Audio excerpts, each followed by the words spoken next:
নমস্কাৰ ছাৰ বাইদেউসকল অসম চৰকাৰৰ কৰ্মচাৰীৰ পেঞ্চনৰ লগত জড়িত কেইবাটাও গুৰুত্বপূৰ্ণ খবৰ লৈ আজিৰ এই ভিডিঅ'টি আগবঢ়াইছোঁ। প্ৰথম খবৰটি অষ্টম দৰমহা আয়োগ সম্পৰ্কত অসম চৰকাৰৰ ফালৰ পৰা আহিছে এটা গুৰুত্বপূৰ্ণ খবৰ।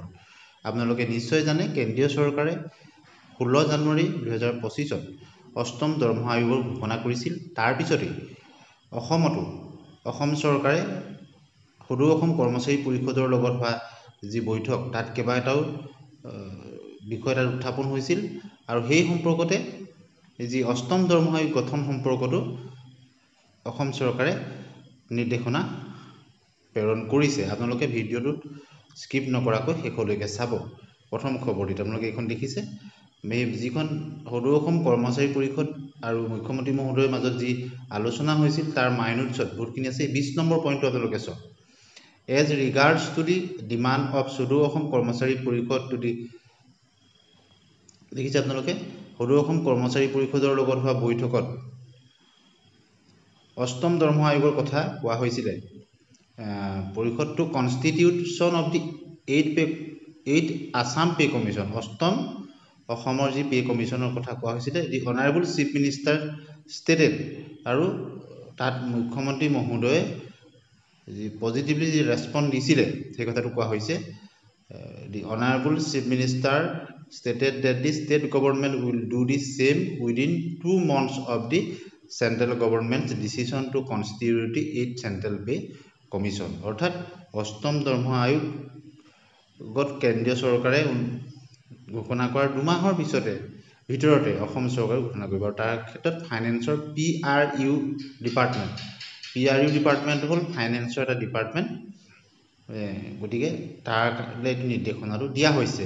গতিকে এটা খুব পজিটিভ খবৰ যে অসম চৰকাৰেও অষ্টম দৰমহা আয়োগ গঠনৰ ক্ষেত্ৰত এটা পজিটিভ ৰেছপন্স আগবঢ়াইছে। দ্বিতীয়টো খবৰ কৰ্মচাৰী DA আৰু DR বৃদ্ধিৰ ক্ষেত্ৰত জানুৱাৰী 2025ৰ পৰা 2% পুনৰ DA আৰু DR বৃদ্ধি হ'ব, যাৰ ফলত বৰ্তমান যি 53% DA আৰু DR এই বৃদ্ধি হৈ 55% হ'ব। আহকচোন কেন্দ্ৰীয় মন্ত্ৰী মহোদয় কি কৈছিলে শুনি লওক।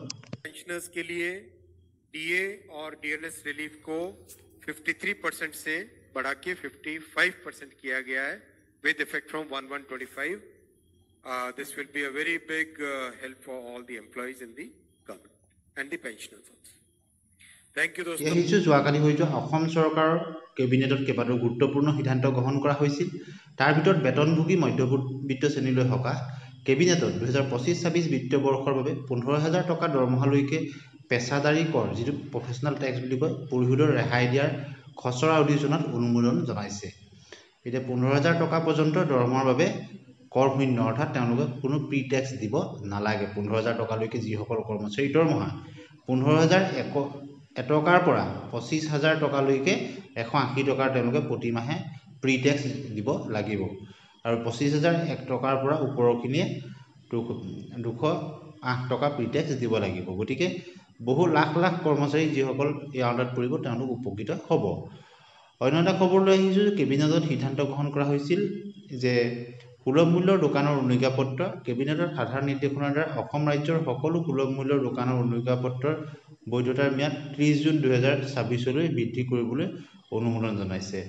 উন্নত শিশু পৰিচৰ্যা সুনিশ্চিতকৰণ।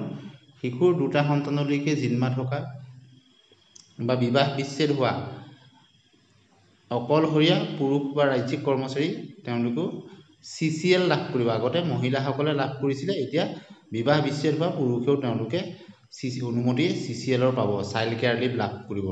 অত্যন্ত এটা ভাল যোগাত্মক খবৰ। কেবিনেটত শিশু পৰিচৰ্যাৰ ছুটিৰ বিধি সংশোধনত অনুমোদন জনাইছে। যিকোনো বয়সৰ দিব্যাংগ শিশুৰ জিম্মা ল'ব পাৰিব। গতিকে এটা ভাল খবৰ। ইয়াৰ উপৰিও গুণোৎসৱৰ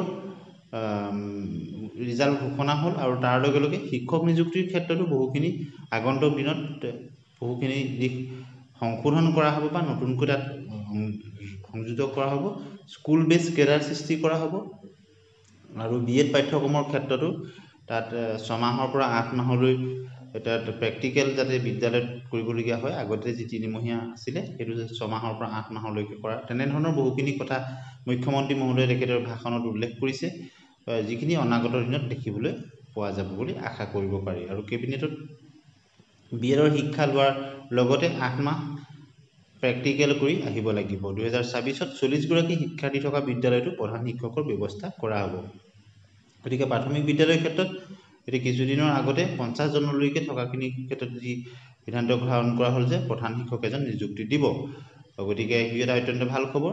ইয়াৰ মাজতেই নেশ্যনেল পেঞ্চন ৰেষ্টৰেশ্যন ইউনিট ফ্ৰণ্টৰ ফালৰ পৰা তেওঁলোকে পুৰণি পেঞ্চন অৰ্থাৎ অল্ড পেঞ্চন স্কিমৰ পুনৰুদ্ধাৰৰ কাৰণে তেওঁলোকে দাবী জনাইছে। আৰু আজি যিটো শেহতীয়া খবৰ 2% DA আৰু DR বৃদ্ধিত কেন্দ্ৰীয় কেবিনেটৰ অনুমোদন। এতিয়া আশা কৰা হৈছে যে শুকুৰবাৰে অৰ্থাৎ এই যি কেবিনেটত অনুমোদন জনালে তাৰপিছত অসম চৰকাৰে আগন্তুক যি অসম চৰকাৰৰ কেবিনেট বৈঠক হ'ব তাত নিশ্চয় বিহুৰ আগে পিছে এই ভাল খবৰ আহিব বুলি অসম চৰকাৰৰ কৰ্মচাৰী আৰু পেঞ্চনাৰলৈ আমি আশা কৰিব পাৰোঁ। গতিকে 2025 চনৰ প্ৰথমটো DA আৰু DR বৃদ্ধি যি বহুদিনৰ পৰা অপেক্ষাৰত হৈ আছিল, চৰ্চাত আছিল, তাৰ ঘোষণা হ'ল। আৰু আশা কৰাৰ দৰেই 2% DA বৃদ্ধিত অনুমোদন জনালে কেন্দ্ৰীয় কেবিনেটে। গতিকে অসম চৰকাৰ কেন্দ্ৰীয় চৰকাৰৰ মতেই DA আৰু DR তেওঁলোকে প্ৰদান কৰে।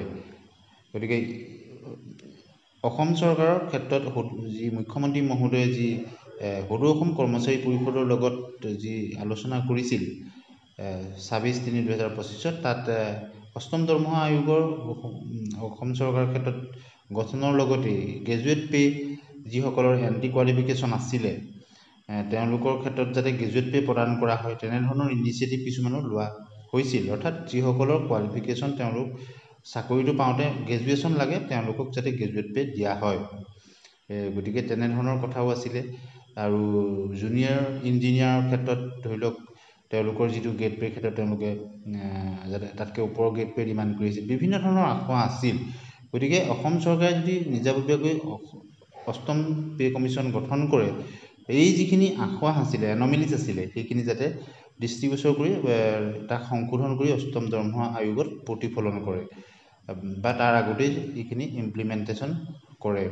আৰু এই ক্ষেত্ৰত মুখ্যমন্ত্ৰী মহোদয়ে যি যোগাত্মক দিশত তেওঁ কাৰ্যপন্থা আগবাঢ়িছে আৰু বিভিন্ন ধৰণৰ ডিপাৰ্টমেণ্টলৈ যি অৰ্ডাৰবিলাক আহিছে বা যিবিলাক মুভমেণ্ট হৈছে ইয়াৰ পৰা এটা কথা আমি ক'ব পাৰোঁ যে কৰ্মচাৰী হওক পেঞ্চনাৰ হওক তেওঁলোকৰ যিখিনি দাবী আছিলে সেইখিনি অতি শীঘ্ৰেই সমাধানৰ পথত আগবাঢ়িব। গতিকে অসম চৰকাৰৰ কৰ্মচাৰীয়ে হওক পেঞ্চনাৰে হওক সপ্তম দৰমহা আয়োগৰ ক্ষেত্ৰত যিখিনি তেওঁলোকৰ আশা আছিল আশা কৰিব পাৰি যে অষ্টম দৰমহা আয়োগৰ ক্ষেত্ৰত সেইখিনি নোহোৱা হ'ব বা ইভাগেও কৰ্মচাৰী পৰিষদৰ লগত হোৱা যি বৈঠক তাত বহুখিনি আশা দূৰীকৰণৰ কাৰণে যি ব্যৱস্থা গ্ৰহণ কৰিছে সি এক আদৰণীয় পদক্ষেপ।